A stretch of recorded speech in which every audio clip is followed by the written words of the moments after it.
चलिए, आप देख रहे हैं अपना बिहार और आपके साथ मैं हूं विवेक। कहानी एक ऐसी डांसर की जिसके सारे अरमान, सारे ख्वाब बिहार आते ही टूट गए। अब इस डांसर ने तो बिहार आने से ही तौबा कर ली। हरियाणा की ये डांसर आज जिंदगी और मौत से जूझ रही है। आखिर क्यों? दहशत में जीने की मजबूरी है। देखिए इस रिपोर्ट में।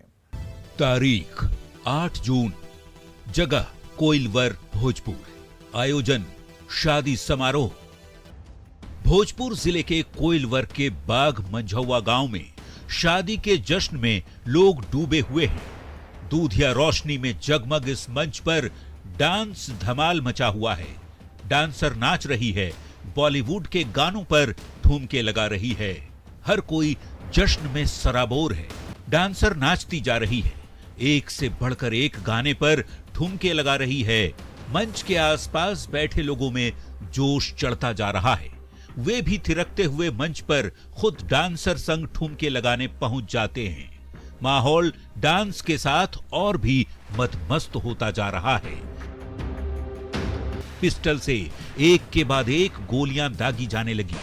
मंच पर डांस कर रही इस नर्तकी ने पहले फायरिंग नहीं किए जाने की गुजारिश की, लेकिन नशे के सुरूर में डांस की सजी इसी महफिल में जब डांसर से अश्लील गाने पर डांस की डिमांड की गई और नर्तकी ने नाचने से इनकार कर दिया, तो फिर पिस्टल से चल गई गोली जो डांसर के जांघ में लगी और ये धड़ाम से गिर पड़ी।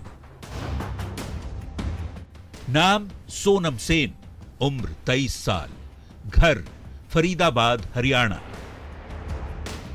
गुनाह अश्लील गीतों पर ठुमके नहीं लगाना, सजा पिस्टल की गोली। जी हां, अस्पताल के बेड पर जिंदगी की जंग लड़ रही हरियाणा की डांसर सोनम सेन के साथ ऐसा ही हुआ है, जिसे ये ताउम्र नहीं भूल सकती।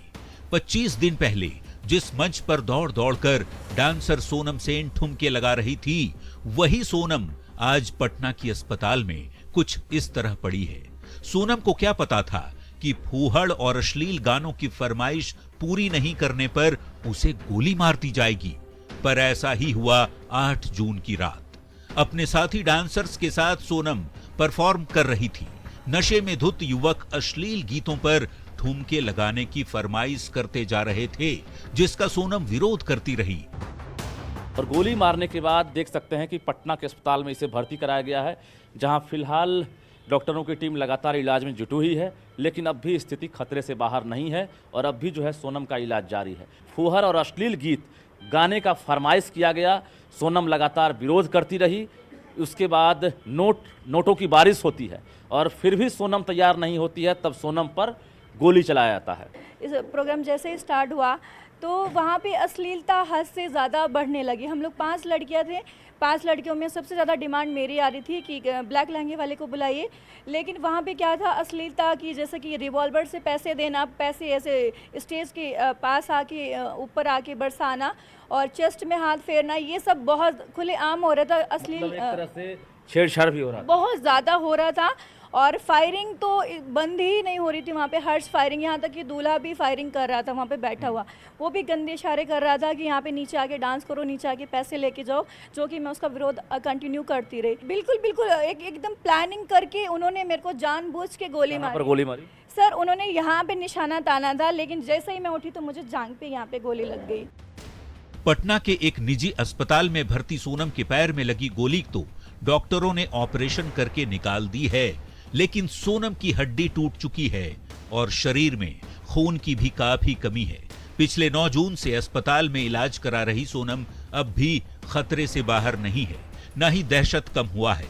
सोनम न्यूज़ 18 के कैमरे पर खुलकर कह रही है कि कैसे आयोजकों की ओर से इसे लगातार धमकियां दी जा रही हैं, केस को मैनेज करने का दबाव डाला जा रहा है। सर, मेरे को धमकी मिल रही है कि उसमें उन विरोधियों का जिन्होंने गोली चलाई थी वो जेल के अंदर बंद है, तो बेल बॉन्ड पेपर पे साइन कर दो, नहीं तो तुम जान से मारी जाओगी। वो लोग जान से मार देंगे कि पटना जिला है, यहाँ पे खुलेआम गोली मारी जाती है। मैनेज करने के लिए बोला जाता है। मैनेज करने के लिए सर, और मैं मैनेज नहीं करना चाहती, बल्कि मुझे सर ने बताया, इंस्पेक्टर सर ने, कि एक बंदा पकड़ा गया है, तो मैं चाहती हूँ कि सर 5 बंदे और पकड़े जाएं, क्योंकि हम कलाकारों के लिए बहुत ज़्यादा खतरा है। भोजपुर में घटी घटना से डांसर सोनम इतनी डरी सहमी है कि अब तो बिहार आने पर ही तौबा कर रही है। न्यूज 18 के सवाल पर वो हाथ जोड़कर क्या कह रही हैं, एक बार शासन और प्रशासन को भी सुनना चाहिए। सर ऑलमोस्ट मेरे साथ बिहार पे ही हुआ है और जितनी भी मैंने डांसरों के साथ सुना है वो ऑलमोस्ट बिहार में ही होता है। अब दोबारा आप नहीं आएंगे बिहार? नहीं सर, मैं तो हाथ जोड़ती हूँ कृष्ण की दुआ से कि मैं कभी यहाँ पे नहीं आना चाहूँगी, बिल्कुल नहीं आना चाहूँगी। और जो गाने आजकल जो ये लोग गाने बना रहे हैं, पवन सिंह हो गए, खेसारी लाल, मैंने खुलेआम बोलती हूँ, मुझे किसी से कोई डर नहीं है।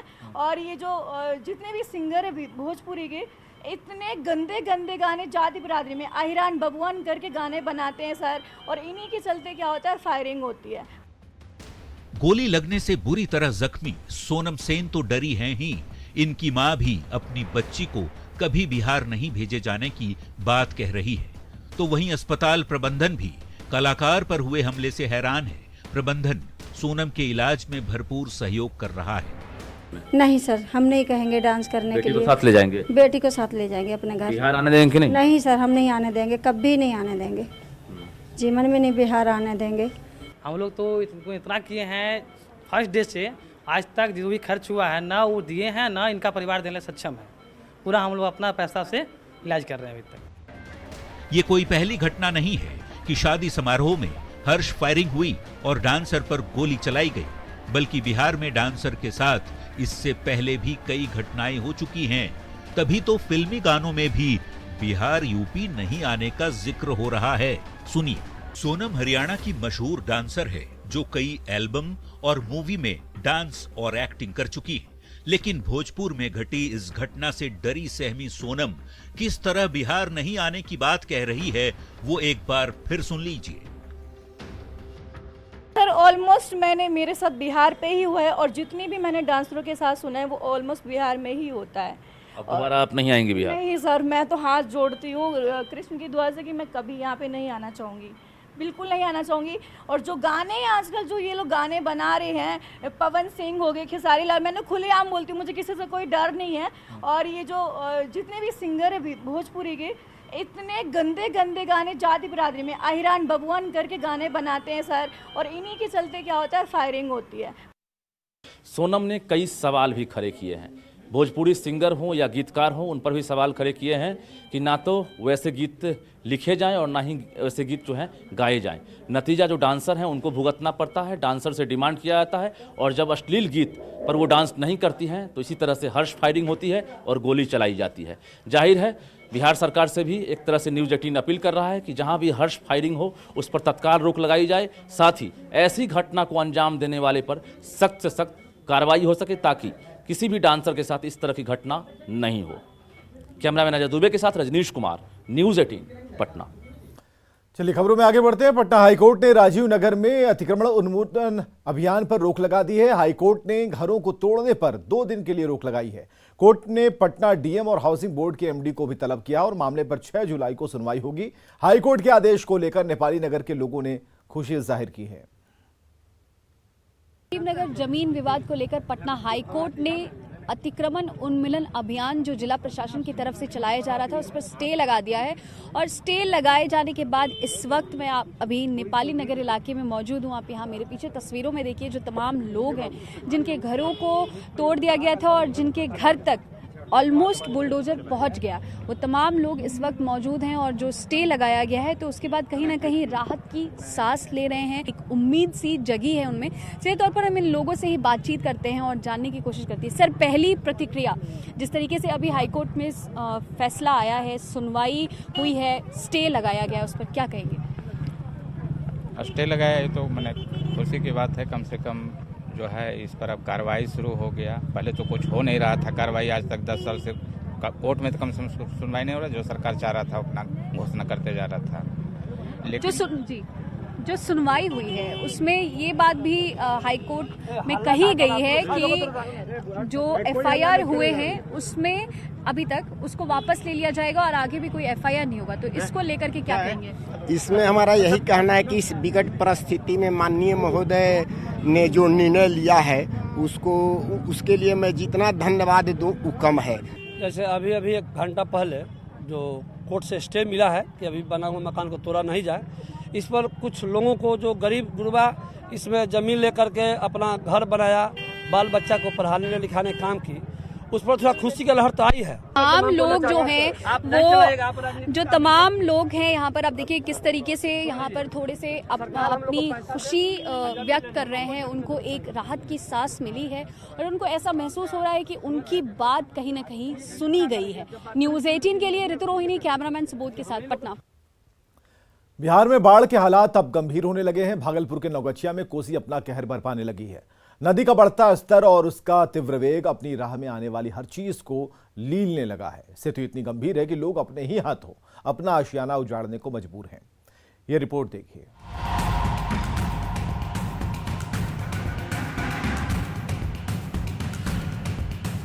कोसी के तीव्र कटाव ने अपना कहर बरपाना शुरू कर दिया है। ताश के पत्ते की तरह ढहने वाले इस मकान को देखकर ये समझना बहुत ही सहज है कि क्यों कोसी नदी को बिहार का शोक कहा जाता है। भागलपुर के गोपालपुर विधानसभा क्षेत्र के जहांगीरपुरी बैसी गांव में कोसी का उफान अपनी राह में आने वाली हर चीज को लीलने लगा है। बीते 3 दिनों के भीतर करीब 15 घर कोसी की गोद में समा चुके हैं। मजबूरी का आलम ये है कि जिन बच्चों के हाथों में कलम होना चाहिए था, वो हथौड़ा उठाकर अपने ही घर को तोड़ रहे हैं, ताकि कुछ नहीं तो मकान की ईंट ही बचा ली जाए। आप देख सकते हैं कि जहांगीरपुर बैसी गांव है और यहाँ जो है घर तोड़ने का काम छोटे छोटे बच्चे कर रहे हैं, क्योंकि यहाँ पर जो है कोसी का कहर लगातार जारी है और कटाव इतना तेज है कि जो बच्चे हैं वो भी बड़ों के साथ मिलकर जो है यहाँ पर मकान तोड़ने में लगे हुए हैं। आशियाने को बनाने में काफ़ी समय लगा था और एक एक पैसे जुटा के जो है इनके बुजुर्गों ने ये मकान बनाया था, लेकिन अब जो है ये यहाँ पर हथौड़े चलाकर ईंटा तोड़ रहे हैं कि किसी तरह से वो ईंटा जो है कोसी में न समाए और यहाँ से हटा लिया जाए, जिससे जो है ये ईंटा कहीं पर काम आ सके और जो पैसा इसमें लगा था थोड़ा सा भी पैसा जो है वो बच पाए। इनसे पूछते हैं हम कि यहाँ पर ये क्यों तोड़ रहे हैं। बताओ बाबू, क्यों तोड़ रहे हैं? कोसी में जा रहा है, कट रहा है। कट रहा है। हाँ। तो छोटे छोटे बच्चे हो के तुम लोग भी इसमें लगे हुए हो कि ईंटा बच जाए। हाँ। क्या ईंटा बच जा। क्या नाम है? दिलशाद। अपने ही हाथों अपना घर तोड़ने की ये बेबसी कोसी के कहर का सबसे दुखद पक्ष है। लेकिन हालात इतने गंभीर हैं कि लुटते आशियाने की ईंट ही अब इन लाचारों की पूंजी है। इस मुसीबत में सरकार के अधिकारी और जनता के प्रतिनिधि दोनों नदारत हैं। किसी को इतनी भी फुर्सत नहीं कि एक बार मौके पर आकर स्थिति का जायजा ले सके। न्यूज़ 18 के लिए भागलपुर से आशीष रंजन की रिपोर्ट। उफान पर नदियों और तटबंधों पर दबाव के बीच मुजफ्फरपुर में तटबंधों पर नजर रखने और उनकी सुरक्षा के लिए 803 सुरक्षाकर्मी तैनात किए गए हैं, लेकिन जमीन स्तर पर शायद ही कहीं कोई सुरक्षाकर्मी तैनात है। कांटी इलाके के कोठिया बांध पर एक भी सुरक्षाकर्मी नहीं देखा गया, जबकि ये बांध बेहद खतरनाक है। अगर ये बांध किसी भी तरह से टूट जाता है तो कांटी थर्मल पावर डूब सकता है। जायजा लिया हमारे सहयोगी प्रियांक सौरभ ने। बिहार में जिस तरीके से बाढ़ का असर अब दिखने लगा है, तो ऐसे में अब एक नया फैसला लिया गया है। तमाम तटबंधों पर सुरक्षा के लिए सुरक्षा कर्मियों को तैनात किया गया और ये सुरक्षा कर्मी जो हैं वह ग्रामीण क्षेत्र के ही होंगे और पंचायत स्तर पर उन्हें चयन करना था।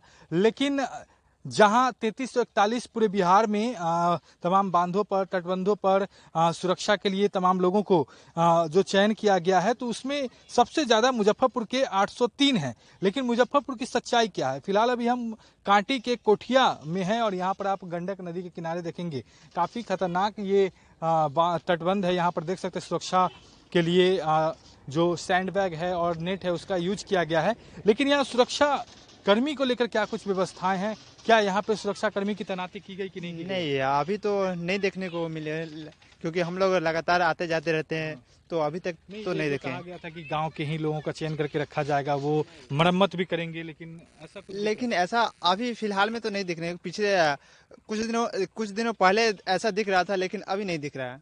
अभी तो कुछ नहीं है, अभी फिलहाल अभी कुछ नहीं है, कोई व्यवस्था नहीं। अभी बांध टूट जाए या कुछ हो जाए तो फिर कैसे जानकारी लोगों को मिलेगी? जानकारी मिलेगी, लोग आते हैं बाहर से। यही सच्चाई है और आप ये तस्वीर जो है मुजफ्फरपुर की देख सकते हैं। मुजफ्फरपुर से न्यूज़ 18 के लिए प्रियांक सौरभ। सीढ़ी से गिरने के बाद आरजेडी अध्यक्ष लालू प्रसाद का अस्पताल में इलाज जारी है। आरजेडी के अलावा सीपीआई और कांग्रेस के विधायक अस्पताल पहुंचे और लालू प्रसाद के जल्द स्वस्थ होने की कामना की। लालू प्रसाद यादव की तबीयत खराब हुई, सुबह 3 बजे उन्हें पारस अस्पताल लाया गया और अब उनसे मिलने के लिए उनके कई विधायक जो है वो यहाँ आए हुए हैं। डॉक्टर ने जो मेडिकल बुलेटिन जारी किया उसके मुताबिक सुबह 3 बजे लालू प्रसाद यादव को यहाँ लाया गया था, एडमिट कराया गया था। डॉक्टर की टीम जो है उनका इलाज कर रही है। फिलहाल उनकी स्थिति जो है स्थिर बनी हुई है। तेजस्वी ने भी कहा है कि लालू यादव की तबीयत जो है उसमें सुधार हो रही है और जल्द ही उन्हें डिस्चार्ज किया जा सकता है। हमारे साथ मौजूद हैं आरजेडी के कई विधायक हैं। सबसे पहले मुन्ना जी से बात करते हैं। मुन्ना जी, लालू जी से मिले, कैसी तबीयत? हम लोग बात देखे हैं उनको और ईश्वर से कामना करते हैं कि जल्दी स्वस्थ होकर के वो लौटें। और जहाँ तक जैसे पता चला है कि नहीं, अच्छा है, सुधार है। लालू जी से मिलने आए थे, वो बीमार है अभी, लेकिन मैडम से मुलाकात हुई है क्या? जी, मैडम से भी मुलाकात हुई। लालू जी को भी हम लोगों ने शीशा के माध्यम से देखा। डॉक्टरों ने सलाह दिया है अंदर न जाने का, तो हम लोग उनके स्वास्थ्य के लिए चिंतित हैं। उनसे मुलाकात होते रही है, होते रहेगी। हम लोग चाहते हैं कि जल्द स्वस्थ होकर आएँ। हम लोग की तबीयत बहुत खराब हो गई, सीढ़ी पर स्लिप कर गए थे, वो ये मिलने आए, देख रहे हैं अभी बहुत सुधार है और हम प्रार्थना करेंगे भगवान से कि वो जल्द सुधार हो उनमें और फिर से बिहार को नई ऊंचाई पर ले जाने का। जनता दरबार में सीएम नीतीश का बड़ा मानवीय पहलू सामने आया। सीएम के जनता दरबार में एक फरियादी अपनी बात तरीके से नहीं रख पा रहा था और वो उठकर जाने लगा। मुख्यमंत्री ने उसे बिठाया और उसकी समस्या को लेकर अपर मुख्य सचिव को फोन लगवाया और मामले को जल्द से जल्द सुलझाने का निर्देश दिया। 1965 में हम भी बेच चुके हाँ, हम ठीक है, तो आइए तुम एक मिनट लगाइए। अपर मुख्य सचिव राजभवन।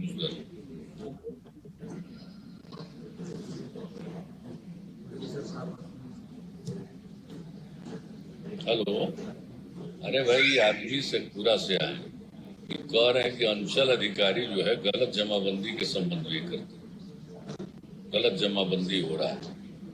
ये लोग शिकायत करता है, इसका कोई सुनता नहीं। गलत जमाबंदी कैसे कर रहा है अंचल अधिकारी?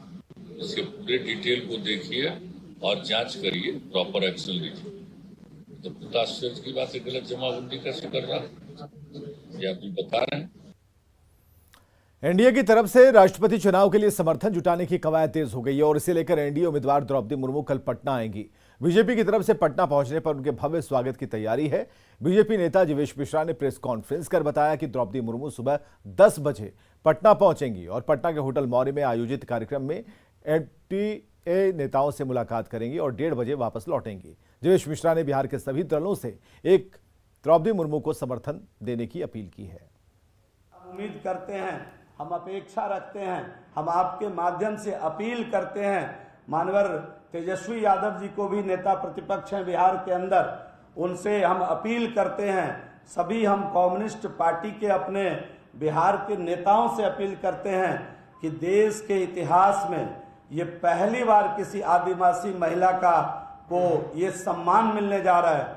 उसका आप विरोध न करें, उसका आप समर्थन करें और जो ये पहली बार देश में चमत्कार होने जा रहा है। पूर्व मंत्री नरेंद्र सिंह का पार्थिव शरीर शेखपुरा लाया गया, जहां लोगों ने अपने नेता का अंतिम दर्शन किया और कई विधायक नरेंद्र सिंह की अंतिम यात्रा में शामिल रहे। और खबरें लगातार जारी हैं, बने रहिए हमारे साथ।